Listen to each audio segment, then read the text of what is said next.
Matatagpuan mga 6,200 kilometro mula sa Ukraine at humigit kumulang 6,400 kilometro timog silangan ng Moscow. Ang Penza ay sentro ng pamahalaan ng Penza Oblast sa Rusya. Bilang ika-31 na pinakamalaking lungsod sa Rusya, naroon ang mahalagang pabrika ng kagamitang radyo. Dahil dito, naging pangunahing target ang Penza na may mga balita noong ika-31 ng Hulyo na umatake ang Ukraine sa lugar. Muling nilusob ng Ukraine ang mga depensa ng Russia gamit ang malaking pag-atake ng maraming unmanned aerial vehicles o UAVs na nagdurot ng malaking pinsala sa pasilidad sa Penza.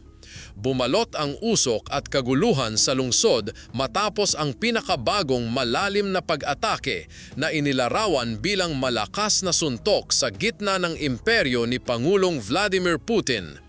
Iniulat ng The Kiev Independent na nag-deploy ang Security Service ng Ukraine o SBU ng maraming UAVs para tamaan ang Penza. Ang pangunahing layunin ay ang pabrika ng radio electronics sa lungsod na ayon sa mga ulat, gumagawa ng mga kagamitang radyo para sa militar ni Putin sa Ukraine. Isang hindi nagpakilalang source mula sa SBU sa panayam sa The Kiev Independent ay nagkumpirma ng hindi bababa sa 11 pagsabog na nagpapahiwatig na maraming UAVs ng Ukraine ang tumama sa target. Ang mga pagsabog na ito ay nagmula sa napakalaking sunog sa JSC Radio Zavod sa Penza, isang pasilidad na pinamamahalaan ng state-owned Rostec Defense Conglomerate at nasa ilalim ng mga internasyonal na parusa. Malinaw ang larawan. Tumpak ang pag-atake ng mga UAVs ng Ukraine na nagpasiklab sa target. Ayon sa The Kiev Independent, iniulat ng Russia ang maraming pag-atake ng Ukraine sa iba't ibang probinsya noong madaling araw ng ika-31 ng Hulyo na nagkonfirma ng pagpapadala ng maraming UAVs sa teritoryo ng Russia. Mahalaga, ang video ng pabrika ng radyo ay nagkumpirma ng tagumpay ng Ukraine. Ibinahagi ng Telegram channel na Astra, isang 54 na segundong video ang mukhang simple sa una na nagpapakita ng maulap na langit na may umuusok na usok. Sa ika-8 segundo, lumitaw ang isang UAV ng Ukraine mula sa mga ulap bago muling nawala. Inilipat ang kamera para sundan ang paminsan-minsang paglitaw ng UAV. Pagkatapos, lumawak ang anggulo upang ipakita ang target, ang pabrika ng radyo sa Penza na nagliliyab na. Bumaba ang UAV patungo sa pabrika na parang hindi napigilan ng mga depensa ng hangin ng Russia. Mahirap kunfirmahin sa tahimik na video kung aktibo ang mga depensa, ngunit walang nakitang mga missile o mabigat na baril laban sa sasakyang panghimpakawid. Pagkatapos, tumama ang UAV na sumabog sa isang bola ng apoy sa nasusunog na lupa ng pabrika. Ipinahiwatig ng footage na hindi bababa sa 2 UAVs ng Ukraine ang tumama sa target.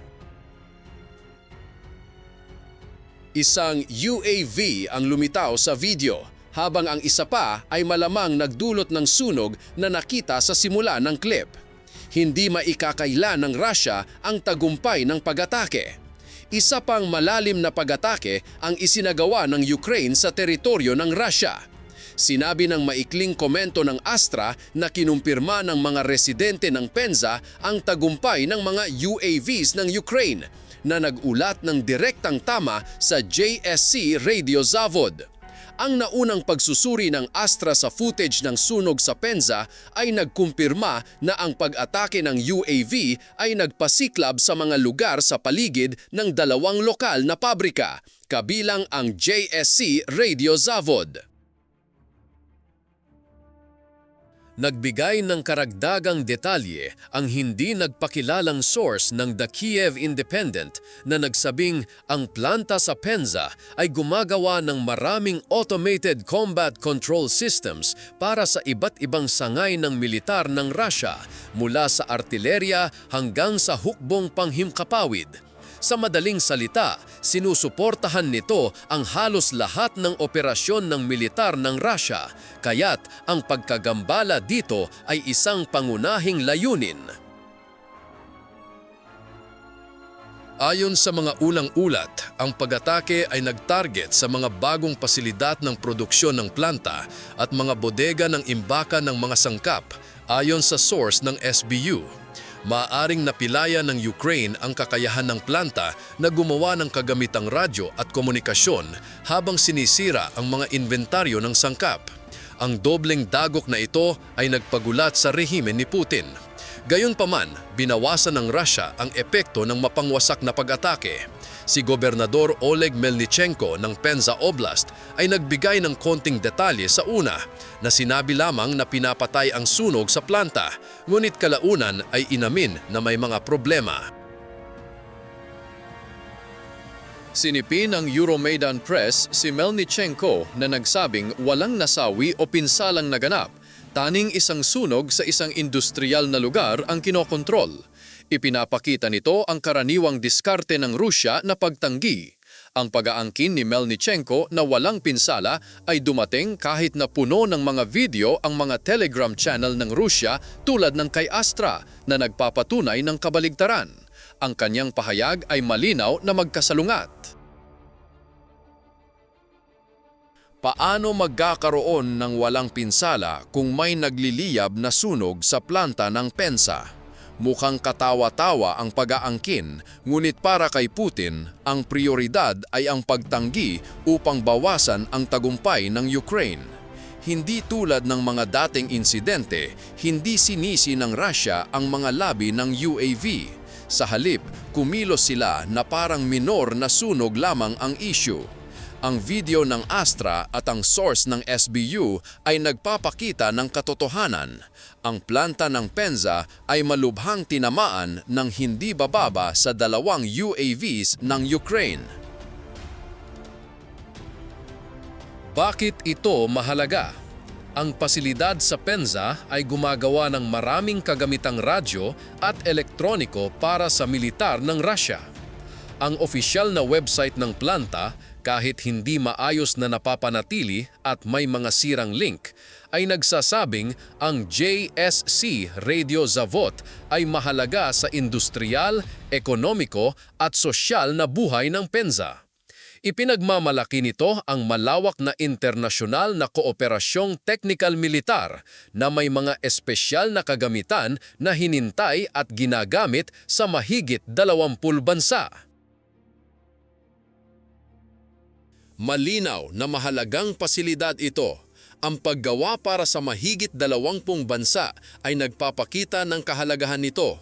Kinukumpirma ng website ang produksyon ng mga automated system para sa artilyerya, depensa sa himpapawid at iba pang armas na mahalaga sa modernisasyon ng militar ng Rusya. Ang sentro ng siyentipiko at technical ng planta ay nagsasagawa ng pananaliksik para sa multipurpose radio-electronic equipment, data processing systems at software-hardware complexes. Ang pananaliksik na ito ay ngayon ay natigil. Hindi bababa sa hanggang mapatay ang sunog na dulot ng UAV at muling maitayo ang planta. Ang kaguluhan sa website ay naglilimita sa karagdagang detalye, ngunit ang impormasyong magagamit ay nagbibigay katwiran sa pag-target ng Ukraine. Pag-ari ng Rostec mula noong 2013, ang planta ay malalim na konektado sa military-industrial complex ni Putin, isang mahalagang bahagi ng kanyang makinarya ng digma na hindi niya kayang mawala. Mas malala pa ang sitwasyon para sa lider ng Russia. Hindi lamang ang Penza ang tinarget ng Ukraine noong ika-31 ng Hulyo. Tinamaan din ang Volgograd. Inulat ng Astra ang isang pag-atake ng UAV sa gabi na nag-target sa pangunahing terminal ng rails at infrastruktura ng supply ng gas. Ang 15 segundong video clip ay nagpakita ng malayong apoy na saglit na kinunan ang harapan ng Barranca Hotel at Cafe sa Severnaya Street sa Volgograd. Hindi maikakaila ng Russia ang pag-ataking ito. Ang malaking sunog na walang pag-atake ng UAV ng Ukraine ay walang paliwanag. Kinilala ng Russia na nagpadala ang Ukraine ng mga UAV sa Volgograd.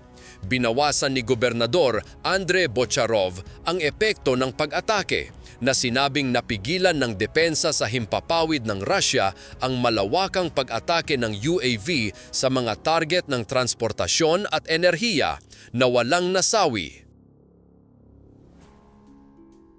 Idinagdag ng The Kiev Independent na inangking ng Defense Ministry ng Russia na napapagsak nila ang 32 UAVs ng Ukraine sa 6 na rehiyon noong ika-31 ng Hulyo, kabilang ang 11 sa Volgograd. Iniulat ng mga lokal na hindi bababa sa 5 pagsabog ang narinig, bagamat hindi nakumpirma kung mula ito sa napabagsak na UAVs o matagumpay na mga pag-atake. Nahihirapan ang Russia. Ang pag-atake sa Volgograd, bagamat hindi gaanong mahalaga kaysa sa Penza, ay nagpapalala sa mga hamon ni Putin. Ang parehong mga pag-atake ay nagpapakita kung bakit. Mula noong unang bahagi ng 2025, pinalakas ng Ukraine ang mga malalim na pag-atake sa Russia. Dapat na hinintay ng Russia ang mga pag-ataking ito. Noong ika-22 ng Nobyembre 2024, nang payagan ni dating Pangulong Joe Biden ang Ukraine na gumamit ng mga missile na ATACMS na gawa sa Amerika sa lupa ng Russia, isang mahalagang linya ang nalagpasan at nangako ang Ukraine na targetin ang mahahalagang infrastruktura ng militar ng Russia. Gayunpaman, hindi maaaring umasa lamang ang Ukraine sa mga misil ng kanluran para sa mga operasyong ito. Kaya't sinimulan ng Ukraine na bumuo ng sariling mga armas.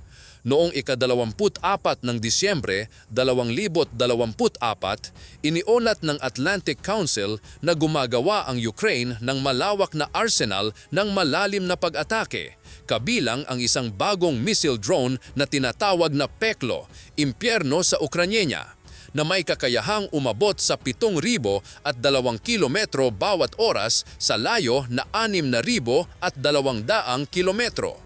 Ang UAV na ito ay sumasama sa iba pang mga armas na malayuan tulad ng na-upgrade na missile na Neptune. Plano ng Ukraine na gumawa ng 30,000 malayuang UAVs sa 2025 lamang. Malinaw ang mga babala. Targetin ng Ukraine ang mas maraming lugar sa Russia sa 2025.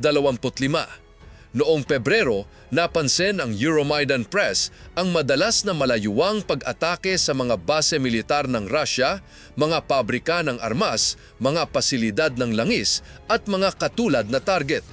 Nagsagawa ang Ukraine ng 66 na ganoong pag-atake mula Oktubre 2024 hanggang Enero 2025 na lalong tumitindi. At ang mga pag-atake sa Penza at Volgograd noong ika-31 ng Hulyo ang pinakabagong mga halimbawa.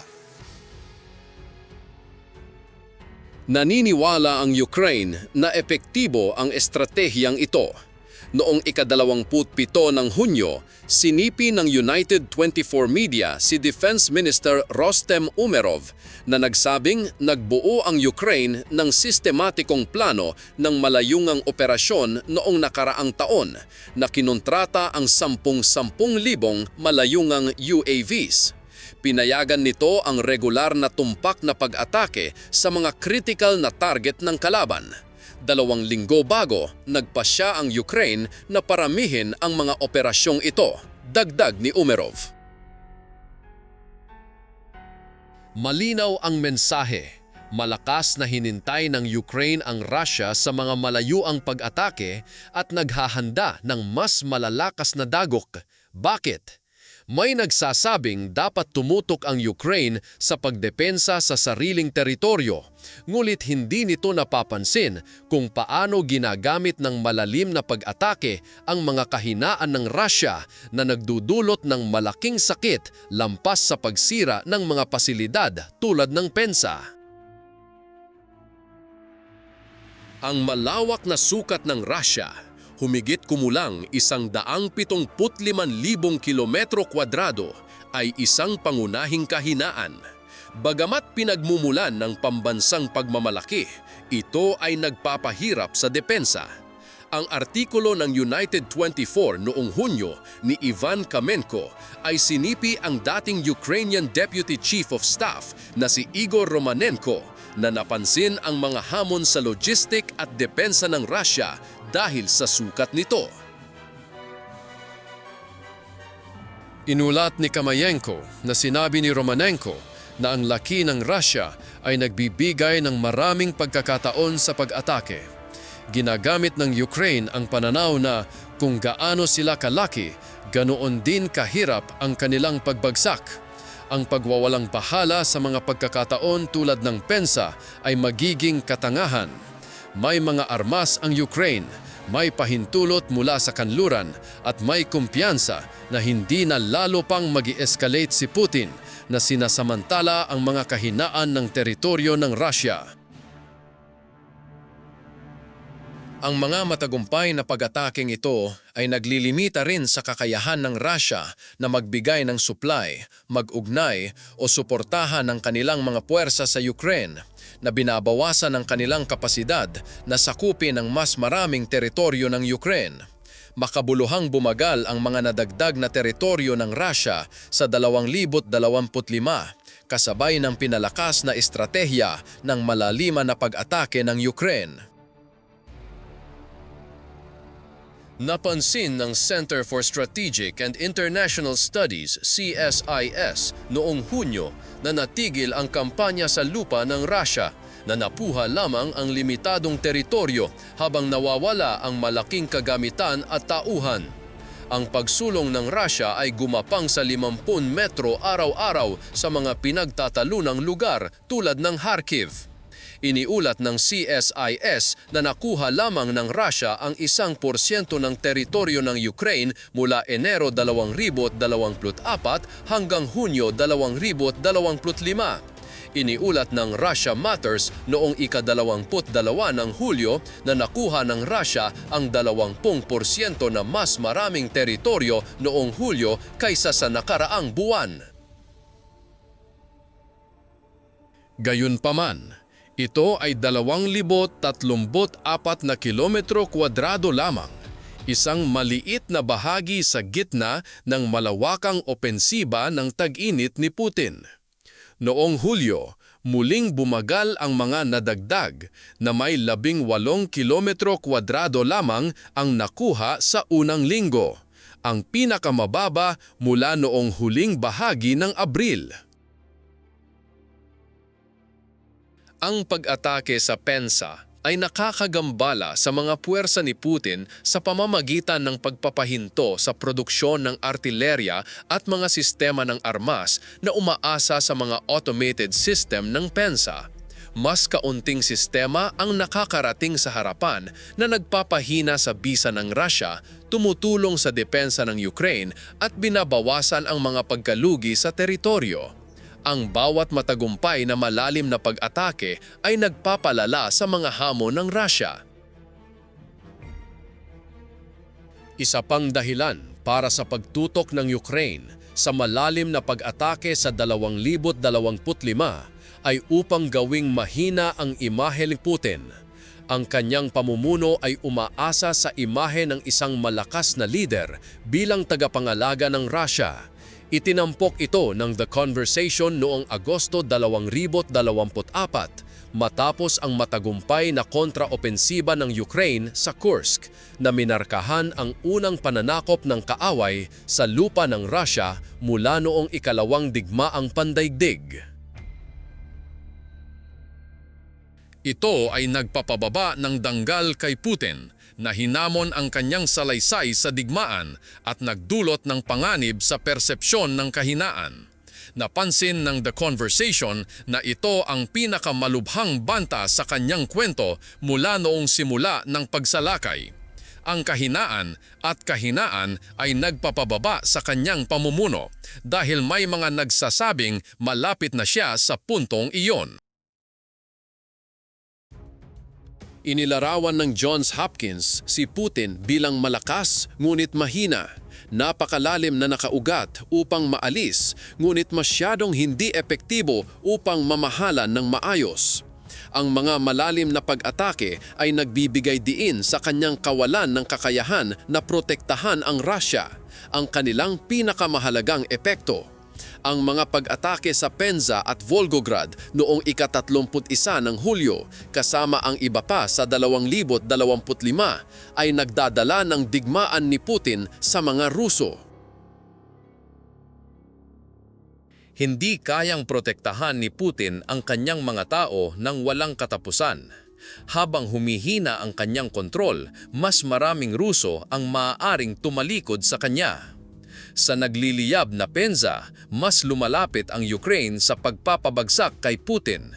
Habang hinintay niya ang mikhi at pangmatagalang epekto ng mga pag-ataking ito, parang kalikasan mismo ang sumasalungat sa Russia dahil isang malaking lindol ang tumama sa isa sa kanilang pangunahing base ng nuklear na submarino.